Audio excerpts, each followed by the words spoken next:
Hello dear aspirants, आज हम बात करेंगे अबाउट हेल्थ एजुकेशन जो कि आपका टेस्ट हुआ है।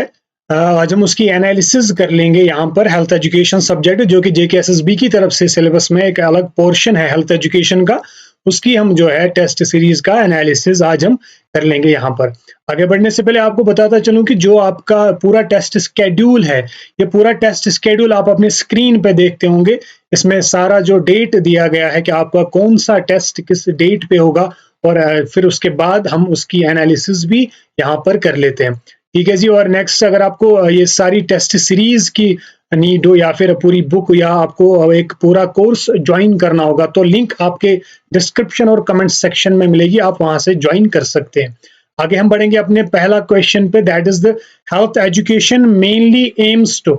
जो हेल्थ एजुकेशन का मेन मकसद क्या रहता है? क्या इसका मकसद है कि हॉस्पिटल बेड्स को इंक्रीज करना, क्या हेल्थ बिहेवियर को चेंज करना, क्या फाइनेंशियल एड प्रोवाइड करना, या फिर सर्जरीज को कंडक्ट करना? बात हो रही है यहाँ पर हेल्थ एजुकेशन की। हेल्थ एजुकेशन का मतलब यहाँ पर सर्जरीज का मतलब नहीं आएगा, फाइनेंशियल एड आप नहीं प्रोवाइड कर सकते हैं, हॉस्पिटल बेड्स को इंक्रीज नहीं करना है। That is the correct answer will B अपने बिहेवियर, जो आपको हेल्थ बिहेवियर होगा उसको चेंज करना है। मेन एम जो रहता है हेल्थ एजुकेशन का, that is to bring positive change in the knowledge, attitude and practice of the people regarding health. Question number 2 पे हम आएंगे। क्वेश्चन नंबर 2 आपसे बोल रहा है कि health education primarily concerned with. Health education mainly आपको किस चीज से कंसर्न है? क्या ये डिजीज के ट्रीटमेंट से कंसर्न है, क्या ये promotion and prevention of the health, या फिर आपको सर्जरी और लेबोरेटरी डायग्नोसिस? तो आप देखते हैं कि हेल्थ एजुकेशन की जब बात आती है तो यहाँ पर ट्रीटमेंट नहीं आएगा, यहाँ पे सर्जरी नहीं आएगी, यहाँ पे लेबोरेटरी डायग्नोसिस नहीं हो सकते हैं। यहाँ पे डिजीज को प्रिवेंट करना है और हेल्थ को प्रमोट करना है। That is the main concern for health education. Correct answer will be B. Next जो क्वेश्चन है, question number 3, that is the first step in the teaching learning process. ये जो टीचिंग लर्निंग प्रोसेस होती है, इसमें पहला स्टेप क्या रहता है? क्या वो इवैल्यूएशन है? इवैल्यूएशन लास्ट स्टेप होता है, इम्प्लीमेंटेशन पहला स्टेप नहीं होता है। बट असेसमेंट, पहले आप नीड को देखते हैं, आइडेंटिफाई करते हैं नीड्स को, कहां पर जरूरत है टीचिंग की, वहीं पर हम उनको देंगे। That is the first thing you have to assess is need जो होती है, आपको असेसमेंट पहले करना है। That is the correct answer here. Next जो क्वेश्चन है, that is which principle is important in health education. Health education में कौन सा प्रिंसिपल सबसे इंपॉर्टेंट रहता है? क्या ये वन वे कम्युनिकेशन है? नहीं। अगर सिर्फ वन वे, एक बंदा बोलेगा बाकी सुनेंगे, तो वो गलत हो जाएगा, वो ज्यादा इंपैक्टफुल नहीं रहेगा। क्या इसमें फियर अराउजल, डर पैदा होना चाहिए, फिर कैसी वो एजुकेशन होगी? क्या इसमें पार्टिसिपेशन? बिल्कुल जी, जितना पार्टिसिपेट आप करेंगे उतना आप में इंटरेस्ट जागेगा और उतना आप बेटर तरीके से सीख सकते हैं। और इग्नोरिंग कल्चर तो यहाँ पर करना नहीं है, कल्चर को यहाँ पर मद्देनजर रखना जरूरी होता है जब भी आप हेल्थ एजुकेशन दे रहे हैं। तो correct answer will be your participation. जब आप एक्टिव पार्टिसिपेशन करते हैं, उसकी वजह से अंडरस्टैंडिंग भी ज्यादा इंक्रीज होती है। क्वेश्चन नंबर 5 पे आते हैं हम, that is teaching is a process. Teaching जो है ये एक प्रोसेस है। किस चीज का ये प्रोसेस है? क्या ये प्रोसेस है फोर्सिंग इंफॉर्मेशन, हम आप पे थोप रहे ये इंफॉर्मेशन? क्या हम शेयर करते हैं नॉलेज और स्किल्स? बिल्कुल जी, ये सही है। क्या पनिशमेंट? नहीं, टीचिंग का नाम कहाँ पनिशमेंट होता है। क्या सिर्फ टेस्ट आपको ले रहे हैं? नहीं, वो भी गलत है। टीचिंग प्रोसेस जो होती है, इसका मतलब ही रहता है कि आप अपनी नॉलेज को शेयर कर रहे हैं, आप अपने स्किल्स को शेयर कर रहे हैं। That is the correct answer. यहां पर अगर आप कॉमन सेंस का यूज करके एलिमिनेशन पैटर्न से ऑप्शंस पे जाएंगे, आपका आंसर बिल्कुल सही हो जाएगा। क्वेश्चन नंबर 6 पे हम आते हैं, that is which method is best for small group teaching. आपके पास एक स्मॉल ग्रुप है, उसको आपने टीचिंग देनी है। क्या आप उसको लेक्चर दे सकते हैं? क्या आप ग्रुप डिस्कशन कर सकते हैं? क्या टेलीविजन हो सकता है या रेडियो? देखिए जी, रेडियो टेलीविजन ये तो बहुत ही मास मीडिया है, लेकिन आपके पास एक छोटा सा ग्रुप है, तो यहाँ पर लेक्चर भी आप बहुत ज्यादा, जो बड़ा ग्रुप होगा उसको आप दे सकते हैं। लेकिन ग्रुप डिस्कशन जो है वो 5, 6, 7, 8 बंदे जो होते हैं, उनमें आप आराम से ग्रुप डिस्कशन कर सकते हैं, जो कि एक 2 वे कम्युनिकेशन भी रहेगा, जो कि बेटर अंडरस्टैंडिंग यहाँ पर करवाएगा। जो कि ग्रुप डिस्कशन होते हैं, इससे आप इंटरेक्शन और एक्टिव पार्टिसिपेशन लेते हैं मेंबर्स के बीच में। Correct answer will B group discussion. Question number 7, that is demonstration method is mainly used to teach demonstration method जो है इसको आप मेनली यूज करते हैं किस चीज के लिए, क्या सिखाने के लिए आप डिमॉन्स्ट्रेशन का यूज करते हैं? सिर्फ थ्योरीज, प्रैक्टिकल्स, हिस्ट्री या स्टैटिस्टिक्स नहीं। जब भी आप देखोगे आपने कॉलेज टाइम पे या आपने जो अपने डिप्लोमा के टाइम पे, कोर्स के टाइम पे आपने देखा होगा कोई भी आप प्रोसीजर पढ़ते थे उसका डिमॉन्स्ट्रेशन होता था। क्यों? वो क्या आपकी प्रैक्टिकल स्किल्स को इंप्रूव करता था जब आप देखते थे आपके सामने होते हुए चीज, जिससे आप अंडरस्टैंडिंग अच्छे से करते थे। फॉर एग्जाम्पल एक हैंड वॉशिंग ले लो, ORS की प्रिपरेशन ले लो, इसको जब हम डिमॉन्स्ट्रेट करके यहाँ पर पढ़ाते तो बेटर अंडरस्टैंडिंग होती है। तो बेस्ट यहाँ पर जो है that is the practical skills. Question number 8 क्या बोल रहा है आपसे? Approach based on behaviour change. कौन सा अप्रोच जो कि बेस, जिसकी बेस जो होगी किस पर होगी? वो बिहेवियर चेंज पे। आपका बिहेवियर चेंज करेगा, उसको हम क्या बोलते हैं? क्या उसका मेडिकल अप्रोच बोलेंगे? Medical approach. फिर बिहेवियर चेंज कैसे हो सकता है? रेगुलेटरी अप्रोच नहीं, एजुकेशनल अप्रोच यस। मैंने पहले भी बताया था आपको जो हेल्थ एजुकेशन जो होती है, हेल्थ एजुकेशन आपका बिहेवियर ही चेंज कर लेता है, ठीक है। The correct answer will B educational approach. Magic approach तो यहाँ पर कोई जादू नहीं चल रहा है, तो जो यहाँ पर मैजिक अप्रोच हो सकता है।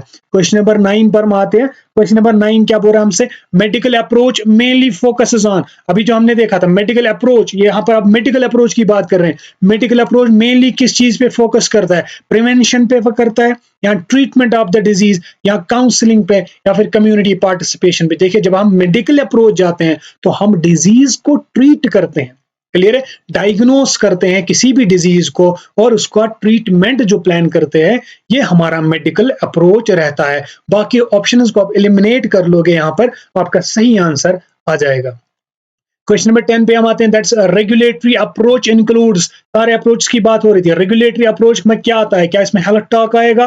क्या इसमें लॉ इन्फोर्समेंट आएगा? डिमॉन्स्ट्रेशन और काउंसलिंग? देखो काउंसलिंग तो नहीं आ सकता यहाँ पर।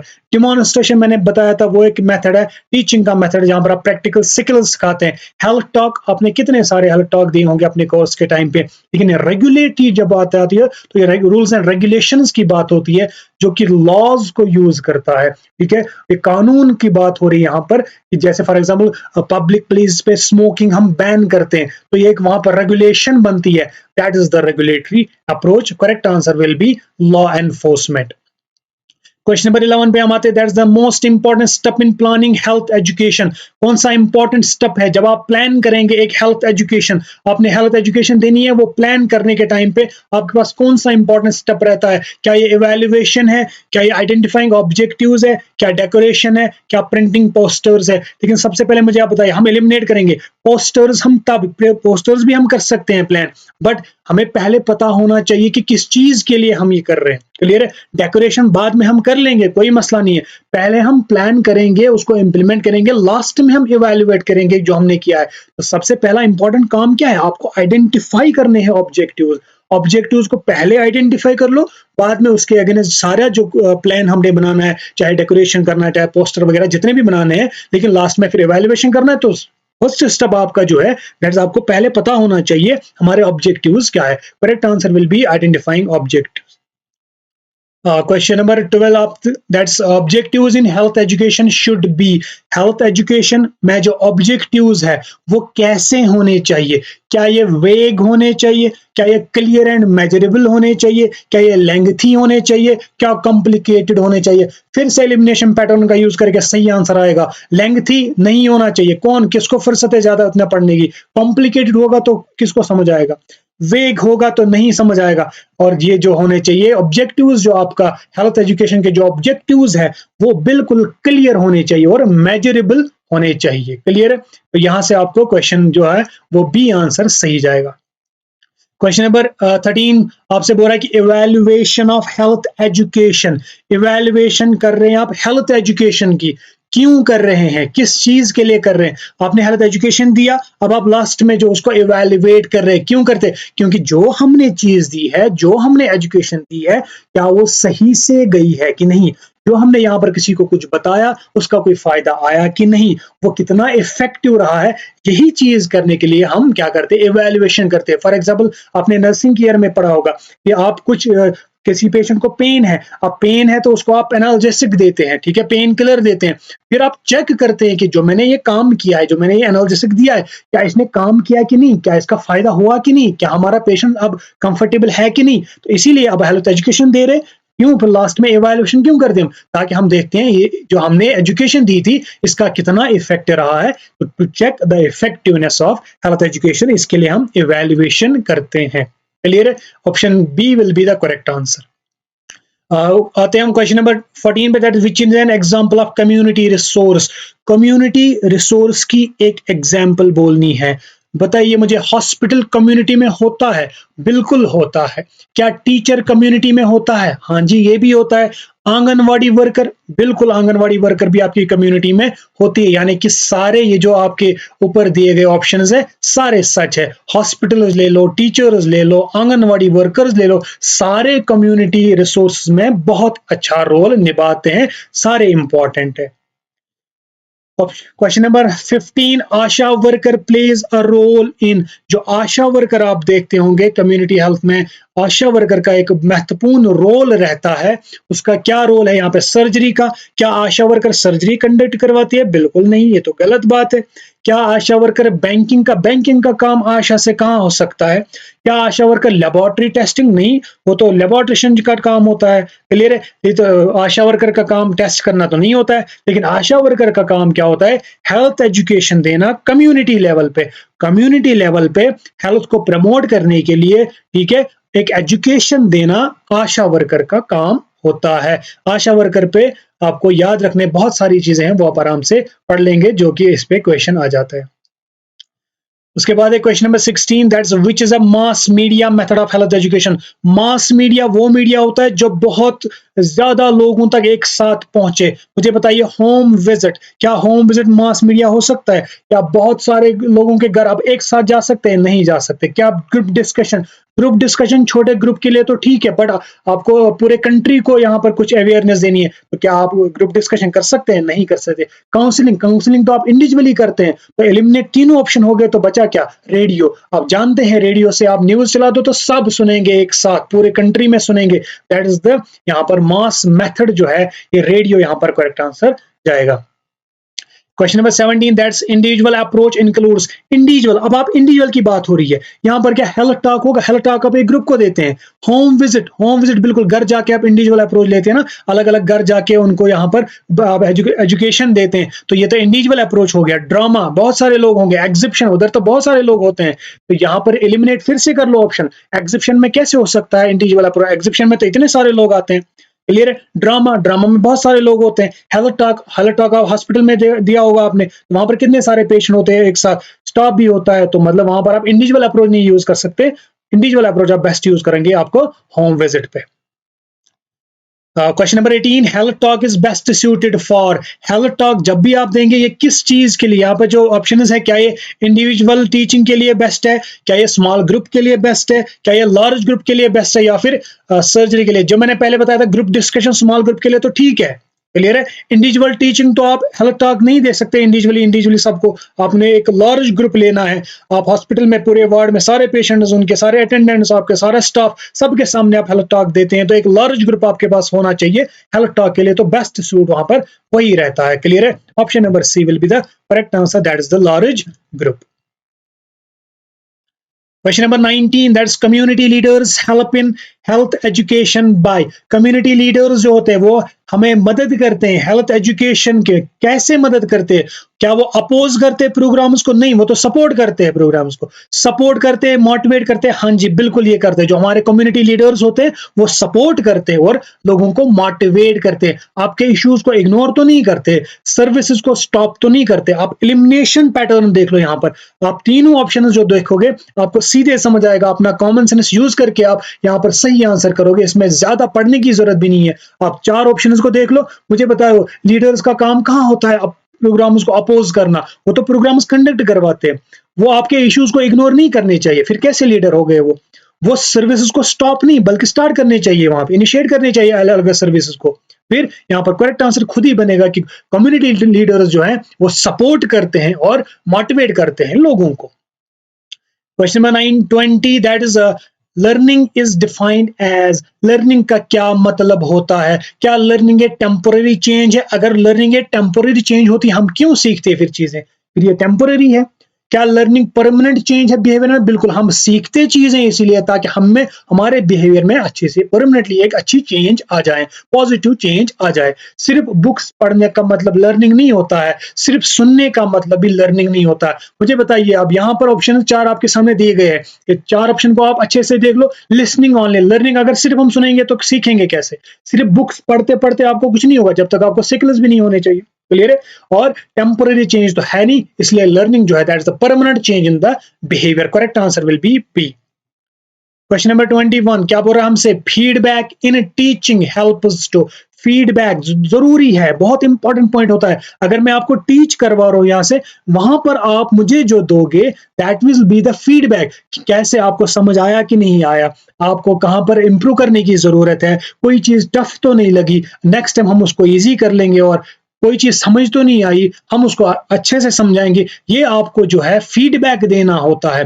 टीचिंग में ये बहुत जरूरी रहता है। क्या क्रिटिसाइज करने का आपका यहाँ पे इंटेंशन होता है? नहीं, फीडबैक का मतलब कभी भी क्रिटिसाइज नहीं होता है, लेकिन अगर कुछ परफॉर्मेंस आप दे रहे उसको इंप्रूव कैसे करेंगे, उसको और ज्यादा बेटर हम कैसे बनाएंगे, ये होना चाहिए हमारा फीडबैक का पर्पस। तो फीडबैक जो टीचिंग आपको मदद करता है to improve our performance. Clear है? इसका मतलब पनिश नहीं होता है, इसका मतलब लर्निंग को डिले नहीं करना है, क्रिटिसाइज नहीं करना है, बल्कि परफॉर्मेंस को इंप्रूव करने का काम है फीडबैक का। क्लियर है?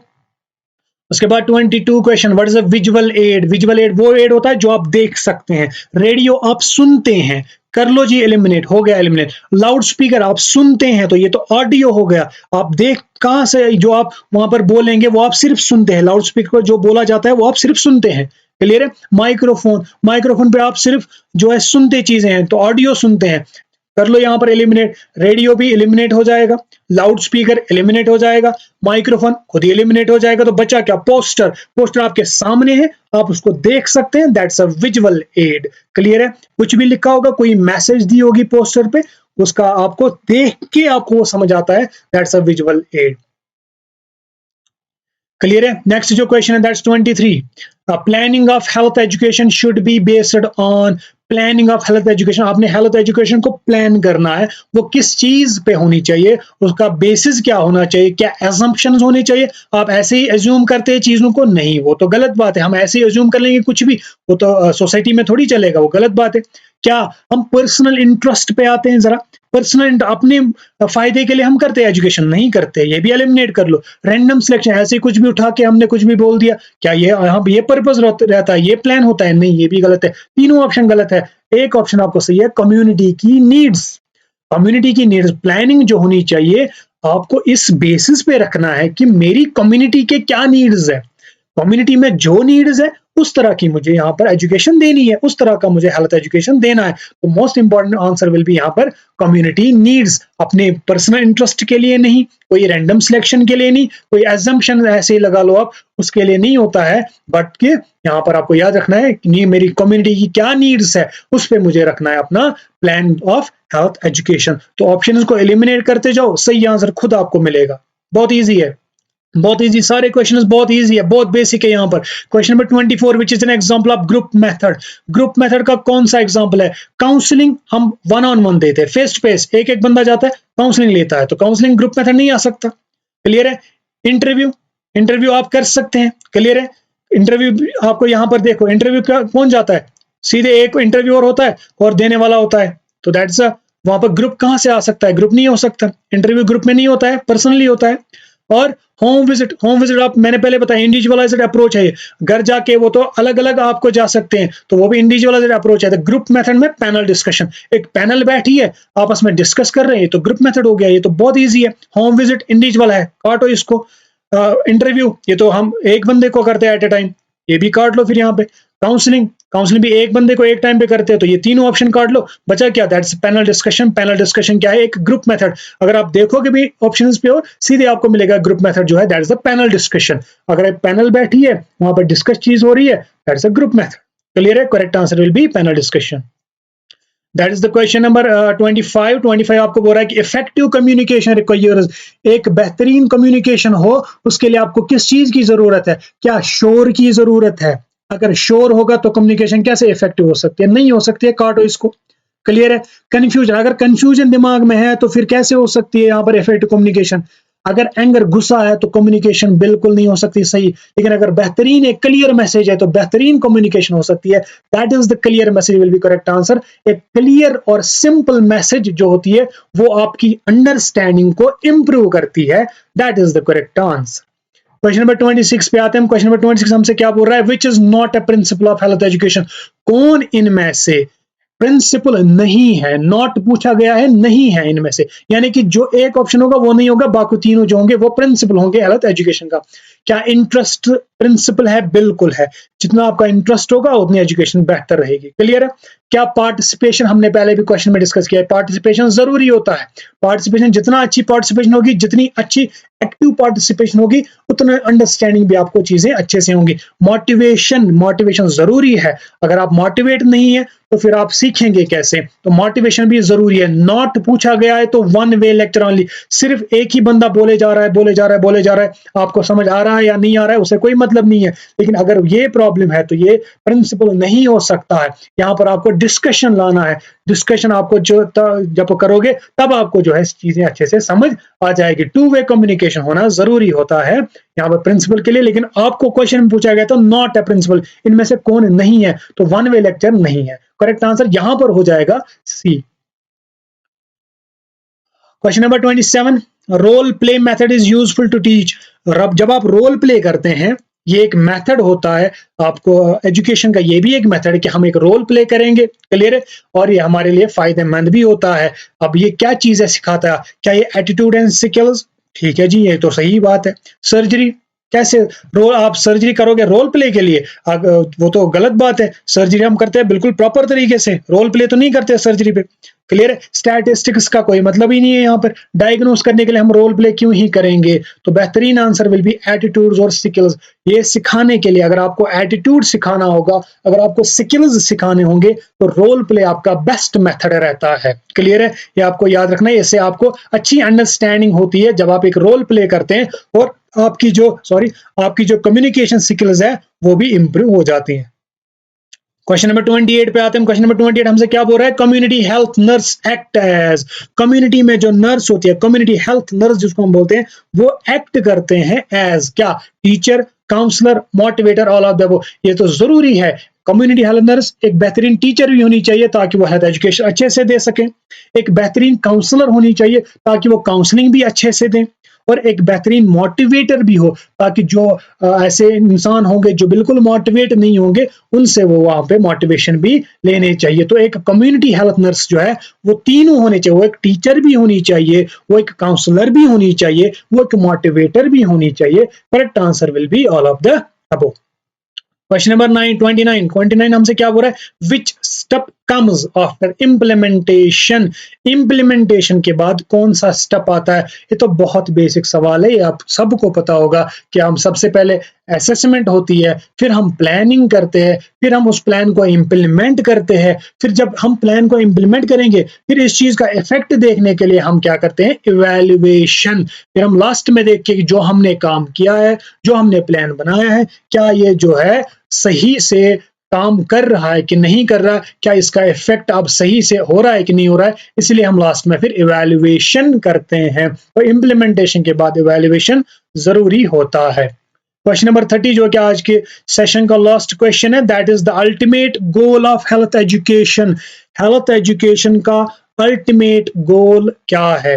हेल्थ एजुकेशन का अल्टीमेट गोल क्या है? अगर आप हेल्थ एजुकेशन दे रहे हैं तो क्या फायदा है, क्यों दे रहे हैं, क्या गोल है आपका हेल्थ एजुकेशन के पीछे? क्या डिजीज को स्प्रेड करना है? गलत बात है। ये डिजीज को स्प्रेड करने के लिए क्यों हम करेंगे ये काम? क्लियर है? हम तो बोल रहे हैं डिजीज से प्रिवेंट करना है। हेल्थ कम्युनिटी, बिल्कुल जी ये सही बात है। हॉस्पिटल एडमिशन, नहीं हम नहीं चाहते कि ज्यादा से ज्यादा लोग बीमार हो और हॉस्पिटल में आके एडमिशन करें, नहीं हम ये तो नहीं चाहते। फियर क्रिएशन, क्या डर फैलाना चाहते हैं? बिल्कुल नहीं। जरा ऑप्शंस की ओर देखो आप और एलिमिनेट कर लो खुद से, अपने कॉमन सेंस का यूज करके आप इनको एलिमिनेट कर लो। हेल्थ एजुकेशन का क्या गोल रहना चाहिए? क्या डर फैलाना इसका काम आना चाहिए? नहीं, काटो इसको। क्या डिजीज को स्प्रेड करने का काम होना चाहिए? नहीं, डिजीज को तो प्रिवेंट करने का काम होना चाहिए। तो काटो ए ऑप्शन भी। फिर क्या, हॉस्पिटल एडमिशन बढ़ाना है आपको? नहीं। फिर एक कम्युनिटी जो होनी चाहिए वो बेहतरीन हेल्दी कम्युनिटी रहनी चाहिए। आपका ये अल्टीमेट गोल रहता है कि आप एक ऐसी कम्युनिटी बनाएं जो कि हेल्दी हो। क्लियर है? तो दैट इज यहाँ पर correct answer will be healthy community. ये थे आज के 30 क्वेश्चंस जो कि हेल्थ एजुकेशन के बेसिस पे आपका जो टेस्ट हुआ है उसकी हम एनालिसिस करेंगे। सारे क्वेश्चंस बहुत बेसिक लेवल के थे। सारे क्वेश्चंस आप एलिमिनेशन पैटर्न से भी यहाँ पर करेक्ट आंसर जा सकता है और कॉमन सेंस का यूज करके भी यहाँ पर सही आंसर जा सकता था। क्लियर है? तो आई होप सबको समझ आया होगा और यहाँ पर सबने सही आंसर्स दिए होंगे। एंड ऑल द बेस्ट, ऐसे ही पढ़िएगा आपको, and all the best for your exams. Thank you so much.